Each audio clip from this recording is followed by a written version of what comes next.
Sakit hati. Setelah Sisi bicara, suasana di tempat langsung berbeda. Semua orang mulai mengkritik Damar karena perilakunya yang tidak tahu malu. Menipu orang untuk menikah. Ternyata memang ada, ya orang seperti itu. Aku baru tahu. Iya, gadis itu sangat cantik. Mungkin dia terlalu polos jadi dia mempercayai omong kosong orang seperti itu.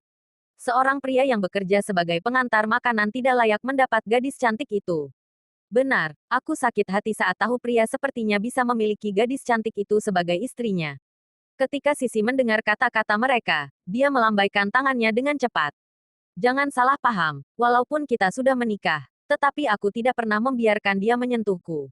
Dimas juga bergegas untuk memberikan klarifikasi. Benar, aku bisa bersaksi tentang ini, karena aku pacar Sisi sekarang. Dimas masih sedikit galau tentang masalah ini. Damar belum pernah menyentuh Sisi sebelumnya, dan dia juga belum pernah. Sisi terus mengatakan dia bisa menyentuhnya hanya pada malam pernikahan. Jadi, dia hanya bisa menunggu dan rasanya sangat menjengkelkan. Jika dia mempunyai kebutuhan, biasanya dia akan diam-diam pergi dan menyelesaikannya sendiri. Selama keributan ini, Damar tidak mengatakan sepatah kata pun. Dia menatap kedua orang itu dan merasa sangat kecewa pada Sisi. Memangnya Sisi mempunyai dendam seperti apa? Dia sudah berjanji untuk bercerai dengannya, tapi Sisi masih ingin mempermalukannya seperti ini. Apa yang dia lakukan sampai membuat Sisi sangat membencinya seperti ini? Sisi memelototi Damar dengan marah. Orang yang sangat menjijikkan ini telah menipuku selama 3 tahun penuh. Dalam 3 tahun ini, dia tinggal di rumahku. Bahkan makanan dan kebutuhan sehari-hari pun juga dibiayakan oleh keluargaku. Dasar tidak tahu malu. Dan akhirnya, aku bercerai dengannya. Semua orang bersorak. Si gadis cantik akhirnya tidak menderita lagi. Orang seperti ini benar-benar tidak tahu malu. Kalau zaman dulu, orang seperti dia harus dikurung di kandang dan dilemparkan ke dalam sungai. Aku belum pernah melihat menantu yang sangat tidak tahu malu. Ini sudah keterlaluan. Betul, dia benar-benar memalukan para pria. Semua orang mengeluh tanpa henti. Mereka meremehkan Damar serendah mungkin seolah-olah kelahiran Damar adalah sebuah kesalahan bagi mereka. Ketika melihat Damar dimarahi oleh semua orang, Sisi merasa sangat senang.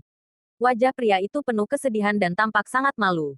Itulah ekspresi yang dia butuhkan. Damar harus meninggalkannya dengan raut muka seperti ini. Setelah tujuannya tercapai, yang akan dia lakukan berikutnya adalah mengusir Damar dari sini. Dimas langsung memanggil penjaga keamanan. Dia menjelaskan situasinya dan meminta mereka untuk mengusir Damar. Pada saat ini, seseorang di antara kerumunan mengenali Damar. Dia temannya Clara, kan? Sepertinya iya. Dia pria yang tadi itu, loh. Dia dibawa masuk oleh Clara. Sepertinya dia tidak membutuhkan tiket apapun. Ya, iya. Kalau Clara tahu masalah ini, dia pasti akan marah besar. Dimas tidak mendengar obrolan itu, tetapi yang lain mendengarnya. Dimas langsung merasa ketakutan. Sebenarnya, dia sudah menduga hal ini sebelumnya. Tetapi dia langsung menyangkal dugaannya. Bukan karena apa-apa, dia hanya tidak percaya saja. Dia tidak menyangka, si Damar benar-benar diajak oleh Clara. Dimas menyuruh penjaga keamanan dengan cepat-cepat bawa dia pergi dari sini. Kalau Bu Clara kembali dan melihat kekacauan ini, dia pasti akan sangat marah. Apa kalian mampu menanggung konsekuensinya? Penjaga keamanan menuruti Dimas dan hendak mengusir Damar.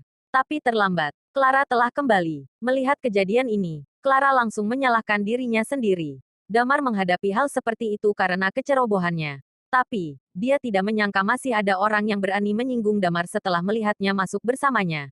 Begitu dia melihat siapa orang-orang yang menghina Damar, ekspresi wajahnya langsung berubah. Ternyata mereka lagi. Clara berjalan ke arah mereka bertiga dan seketika auranya berubah. Semua orang merasa terkejut dengan perubahan Clara. Dimas pun panik dan hendak memberikan penjelasan. Bu Clara, aku benar-benar tidak tahu kalau dia temanem. Pak, tamparan Clara menghentikan alasan Dimas yang belum selesai. Clara langsung bertanya pada Damar, bagaimana? Kamu baik-baik saja. Damar menggelengkan kepalanya dan tidak mengatakan apapun. Tidak ada rasa sakit yang lebih parah selain sakit hati. Dia sudah kecewa pada Sisi. Clara melirik penjaga keamanan di sebelahnya dan menegur, kalian buta. Aku yang mengajaknya masuk ke sini. Kedua penjaga keamanan itu langsung berlutut di lantai dan bersujud. Mereka memohon pengampunan kepada Clara. Clara mengabaikan mereka. Dia menatap Dimas dan Sisi. Dia sudah menamparkan Dimas dan pria itu bahkan tidak bisa berdiri tegak. Sisi sedang memegang lengannya dan membantunya berdiri. Clara menatap kedua orang itu dan berkata dengan remeh, kalian berdua lagi. Apa pelajaran terakhir kali itu belum cukup? Sisi jelas kurang percaya diri saat menghadapi Clara. Tapi ketika melihatnya sangat melindungi Damar seperti ini, rasa cemburu muncul di hatinya. Dia menenangkan dirinya dan membalas, kamu tidak bisa mengancamku. Yang aku katakan itu memang benar. Damar memang memperlakukanku dengan buruk. Clara mengerutkan kening. Dia baru saja tiba dan dia tidak begitu tahu tentang masa lalu Damar.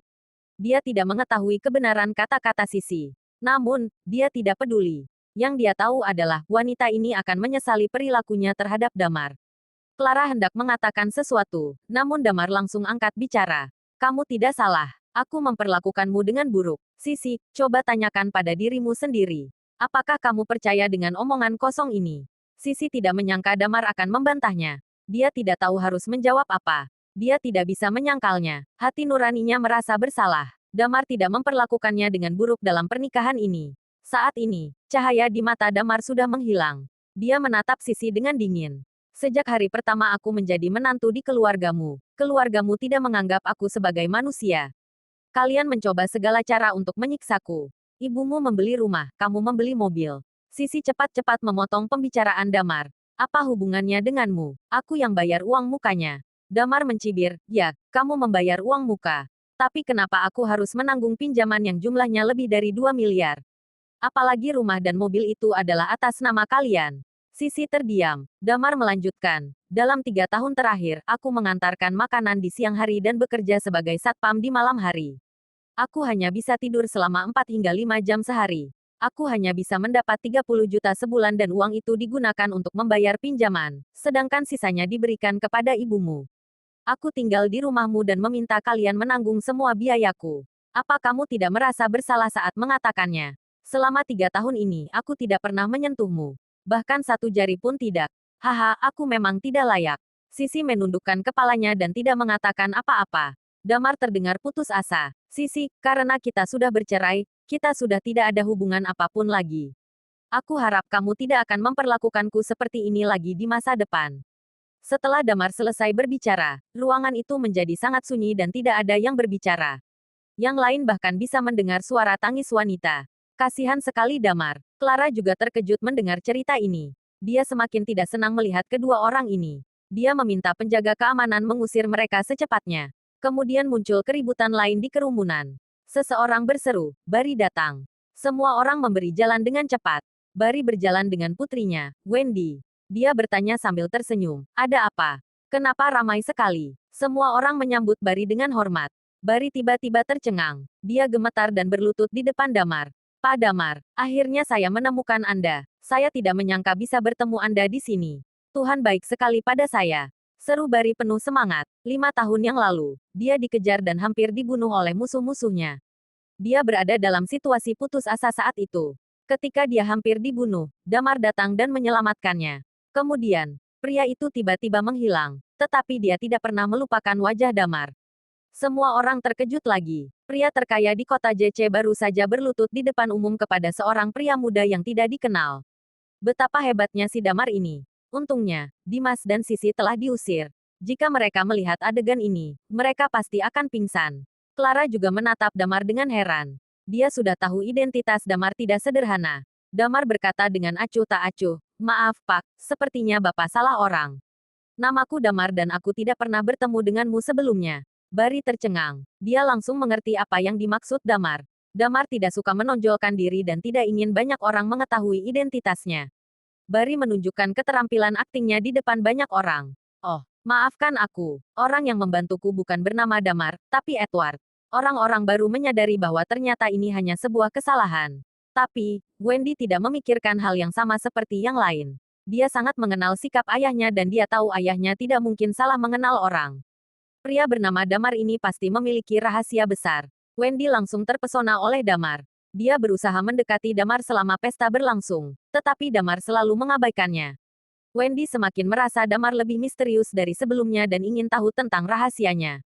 Zaheri menyaksikan hal ini dari kerumunan. Dia memecahkan cangkir dengan kesal. Seluruh kota JC tahu dia menyukai Wendy. Damar pasti sengaja memprovokasi dia. Damar, lihat saja nanti. Damar tidak tahu ada seseorang yang sudah menganggapnya sebagai musuh. Dia merasa lelah dan meninggalkan acara itu lebih awal. Bersambung.